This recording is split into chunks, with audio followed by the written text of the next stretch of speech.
The day they let me go, I was still carrying the badge that got me into the building. They didn't ask for it back. That's how I knew they hadn't thought it through. I'd been with Harlow Defense Systems for 11 years.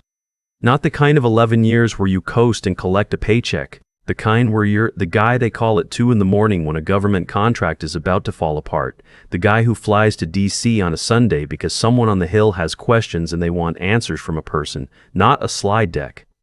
I ran strategic acquisitions. I knew where every skeleton was buried because I helped to bury some of them, and I helped to dig up a few others when the company needed me to. My title was Senior Director of Strategic Partnerships. My actual job was to make problems disappear and make money appear. 6 weeks before they fired me, I closed the single largest government contract in Harlow's history. $47 million over 3 years, renewable. I flew back from the final signing in a middle seat because I booked it last minute. I didn't complain. I texted my wife from the tarmac and told her we should celebrate. She asked if that meant we could finally fix the kitchen ceiling. I said yes. We never fixed the kitchen ceiling. The morning it happened was a Tuesday in March. I remember that specifically because I had a dentist appointment at 11 that I'd already rescheduled twice, and I was annoyed that I'd have to reschedule it a third time after what I assumed would be a long morning of meetings. My assistant, a sharp kid named Fletcher, 26 years old, first real job out of college, had flagged something odd when he prepped my calendar the night before. 3 back-to-back meetings with HR. No subject lines, just times. I asked him what he thought it meant. He looked at me for a second like he wasn't sure he should say it. "I think you should bring your laptop bag," he said. I did not bring my laptop bag. The first meeting was with a woman from HR named Denise who I'd spoken to maybe twice in 11 years, both times about benefits enrollment. She was pleasant and professional, and she slid a folder across the table without making eye contact. The folder had my name on it. Inside was a single page with a lot of words that added up to, "Your employment is terminated, effective today." I read it twice. "Is there a reason?" I asked. She said the company was undergoing a strategic realignment and my position was being eliminated. "I closed a $47 million contract 6 weeks ago," I said. She nodded like I'd commented on the weather. The second meeting was with someone from legal. He walked me through a separation agreement. "Standard language," he said, "non-disparagement, return of company property, you'll have 21 days to review, we hope you'll sign." There was a severance number at the bottom. It was thin. I mean genuinely thin, 4 weeks for 11 years of service. I didn't say anything for a long moment. "Is there a reason the severance is structured this way?" I asked. He said it was consistent with company policy. The third meeting didn't happen. They walked me to my office, watched me pack a banker's box with a framed photo of my kids and a coffee mug and a pair of running shoes I kept under my desk, and then a security guard I'd never seen before walked me to the elevator. Fletcher was standing near his desk when I came out. He looked like someone had hit him. He started to say something and I shook my head, not because I didn't want to talk to him, but because I genuinely could not, right then, form the words. I went home. My wife was out. I sat in the kitchen and looked at the ceiling, the one we'd never fixed, and I just sat there for a while. I wasn't angry yet. That came later. In the moment, I was something else. I was trying to understand the logic of it. You spend 11 years building something for people. You give them the best years of your professional life. You close the biggest deal in the company's history, and then 6 weeks later you're sitting alone in your kitchen at 10:30 in the morning on a Tuesday with a banker's box and 4 weeks of severance and a dentist appointment you're now going to make after all. That night, after the kids were in bed, I dug out my original employment contract. I keep physical copies of everything. My father was an electrician and he always said, if it matters, put it on paper and put the paper somewhere safe. I'd signed my contract 11 years ago, and I'd had an attorney review it at the time because the compensation structure was unusual. At the time, I didn't fully understand why it was structured the way it was. By the time I was sitting in my kitchen reading it again, I understood it very well. The relevant section was in Article 7, subsection C. The language was dense, but the meaning was clear. If I was terminated without cause during the 30 days immediately preceding the company's annual bonus distribution, which at Harlow ran in mid-April every year, my compensation package would convert. Instead of the standard discretionary bonus, I would be entitled to a fixed payment equal to 9% of the company's verified net profit for the preceding fiscal year. 9%. I'd been fired on March 15th. Annual bonuses at Harlow were distributed on April 12th. I was terminated 28 days before bonus distribution. I put the contract down and I went and got a glass of water. I stood at the sink for a minute. Then I came back, sat down, and read the section again from the beginning. Subsection C had been put in at my insistence during the original negotiation. I'd been recruited away from a competitor and they'd wanted me badly enough that I had leverage. My concern at the time was that a company could terminate someone right before bonus season to avoid a large payout. I wanted protection. The attorney they'd sent to negotiate, a young guy who I later learned had only been practicing for 2 years, agreed to the language almost without pushback. I remember thinking at the time that I probably wouldn't need it. It felt like insurance you buy and never use. Now I was calculating what 9% of Harlow's net profit looked like. The previous fiscal year, Harlow had filed publicly reported financials. They had some government reporting requirements, showing net profit of a little over $38 million. I'd seen internal numbers that were higher. But even at $38 million, 9% was $3,420,000.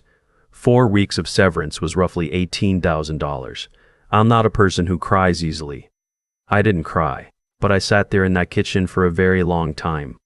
The next morning, I called my attorney. I kept the same one who reviewed my original contract. His name is Wick, which is not a name I would have invented, but which is absolutely his actual name, and he's been practicing employment law for over 20 years. I read him the relevant section over the phone. There was a pause. "Send me the full contract," he said. "Today." I scanned and sent it within the hour. He called me back that afternoon. He was careful in the way that attorneys are when they're trying not to sound excited. He said the clause appeared enforceable. He said the key question was going to be what the company's verified net profit figure was for the preceding fiscal year, since that was the basis for the calculation. He said there was something else we needed to discuss. "The $47 million contract you closed," he said. "When exactly did that close?" "February 2nd, I said. 6 weeks before termination." "Yes." Another pause. "I need you to think carefully," he said. "Is there any version of this where they claim there was cause?" I thought about it. I had a clean performance record. No write-ups, no performance improvement plans, no documented complaints. My last formal review, 8 months prior, had been excellent. I had the paperwork. "No," I said. "They told me my position was being eliminated." "Then we have a conversation worth having," he said. What came next was 3 weeks of very careful, very quiet work. I want to be clear about what I did and didn't do during this period. I didn't call former colleagues to vent. I didn't post anything. I didn't reach out to clients or try to damage relationships. I went for long runs in the morning. I spent time with my kids. I helped my wife with things around the house that I'd been too busy to deal with for years. We painted the garage. We had dinner together every night. And I gathered information. Some of it I had. I kept copies of key internal documents over the years. Not improperly, these were documents I was a party to, contracts I'd negotiated, communications I'd been copied on. I kept them in a personal encrypted drive as a professional habit. In retrospect, it looks like foresight. At the time, it was just how I operated. Some of the information came to me. On a Thursday evening, about 10 days after my termination, I received a text from a number I didn't immediately recognize. It said, "Check your email. Personal account." That was all. The email was from an address I didn't know. It contained 3 attachments. The first was an internal memo dated 2 weeks before my termination. It was addressed to the CFO and the head of legal. The subject line was Q4 finalization, timing considerations. The body of the memo discussed in careful language the impact of bonus-eligible employee contracts on year-end distributions. It referenced, without naming me, a legacy clause in one senior-level agreement that could create substantial unbudgeted liability if not addressed prior to distribution. The memo recommended personnel action before the end of March. The second attachment was a follow-up email confirming that the personnel action had been scheduled. The third was a spreadsheet. I spent a long time looking at the spreadsheet. It showed internal profit figures for the preceding fiscal year. The number was not $38 million. It was just over $51 million. I forwarded everything to Wick. I never found out who sent me the email. I have a guess. There was someone in the finance department I'd worked closely with for years, a quiet and meticulous person who I knew had been uncomfortable with certain things for a long time. I never asked. They never told me. If they're reading this, they know what they did, and I haven't forgotten it. Wick's response to the documents was measured and professional and about 3 sentences long. The final sentence was, "I'd like to send a letter next week." The letter was not aggressive. I've read a lot of aggressive legal letters in my career, and this was not one of them. It was precise. It laid out the relevant contract language. It cited the termination date relative to the bonus distribution date. It referenced the company's own internal figures for net profit. It stated the amount owed. It requested a response within 14 business days. Then it said something I thought was elegant. It noted that if the matter required litigation, the discovery process would necessarily involve the internal memos and communications related to the termination decision, and that such discovery could surface information that the company might prefer to address privately. It didn't threaten anything. It just described what would happen. I had 2 weeks of hearing nothing, which my wife will tell you were not the 2 most relaxed weeks of my life. I ran more miles than I should have. I reorganized the garage twice. I made a lot of coffee. On day 11, Harlow's outside counsel called Wick. What followed was a process I mostly stayed out of. Wick is extremely good at his job, and the condition he imposed for any discussion was that I would not be a direct participant. I would be informed and I would make decisions, but I wouldn't be in the room or on the calls, which I think was the right call. My presence would have made things emotional. The negotiation didn't need emotion. They opened with a counteroffer. It was low. They were testing to see if I needed the money. I didn't exactly, and even if I had, I wouldn't have taken it. Wick sent a single-line reply. Our client's position remains unchanged. They came back with something closer. Wick replied again, our client's position remains unchanged. This went on 3 times. Then they requested a call. Wick took it. He told me afterward that the tone had shifted considerably. Less negotiation, more problem-solving. They asked if there was anything besides the payment that my client needed to resolve the matter. Wick said he would ask. I had one condition beyond the financial settlement. I asked that Fletcher, my former assistant, not face any retaliation for whatever they might assume he did or didn't do in the days surrounding my departure. I had no evidence they were planning anything, but he was young, and he'd been kind to me, and I wasn't going to let the situation land on him.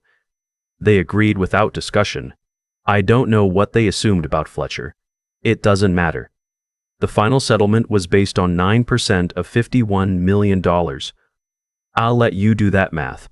The agreement included confidentiality provisions that limit what I can say about the specifics. I'm not going to name numbers in a way that violates that. What I will say is that the kitchen ceiling got fixed. The kitchen itself got renovated. My oldest started college this fall, and I wrote that check without looking at the balance first. My wife and I took a trip we've been talking about for a long time. What I want people to understand, because I've thought about this a lot since it happened, is that none of it required me to be loud. Not once. I didn't post about it. I didn't call journalists. I didn't have a dramatic confrontation with anyone. I just read my contract carefully, hired a good attorney, and let the language do its work. There was a time in my life when I would have wanted the drama. I would have wanted the moment in the conference room, the speech, the look on someone's face when they realized what they'd missed. I don't want that anymore. Maybe that's age. Maybe it's having kids and understanding what actually costs you. The morning after the settlement finalized, I went for a run. Same route I'd been running every morning since March. Past the park, out along the creek, back through the neighborhood, about 4 miles. Nothing remarkable. I thought about my father, who never had a contract worth arguing about, who worked for 40 years with his hands and retired with a pension that barely covered the basics and never once complained because that was the deal he'd signed up for, without knowing he was signing up for it. I thought about all the people who get fired under similar circumstances and don't have the clause, or don't have the attorney, or don't have the copies of the documents, who just take the 4 weeks and move on because they don't know they have another option. That part stays with me.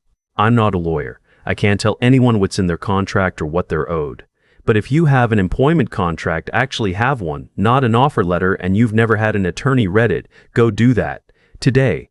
Not if something goes wrong. Now. While the relationship is good and the pressure is off and you can think clearly. The clause that protected me was put in on a Wednesday afternoon 11 years ago in a conference room I've long since forgotten. It took maybe 20 minutes to negotiate. The attorney on the other side agreed to it because he was young and it seemed unlikely to ever matter. It mattered. The badge, by the way, I still have it. They never asked for it back and I never mailed it in.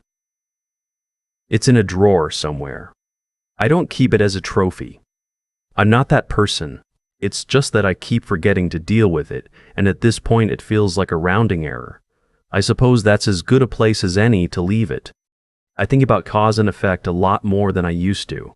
Not in a mystical way. Not in the way people talk about the universe evening things out or what goes around coming around. I mean it in the most practical sense.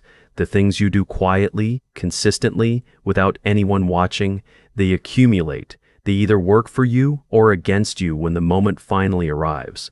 And the moment always arrives. I spent 11 years doing the unglamorous parts of my job with the same care I gave the visible parts. I read documents that most people skim. I kept copies of things that felt like they'd never matter.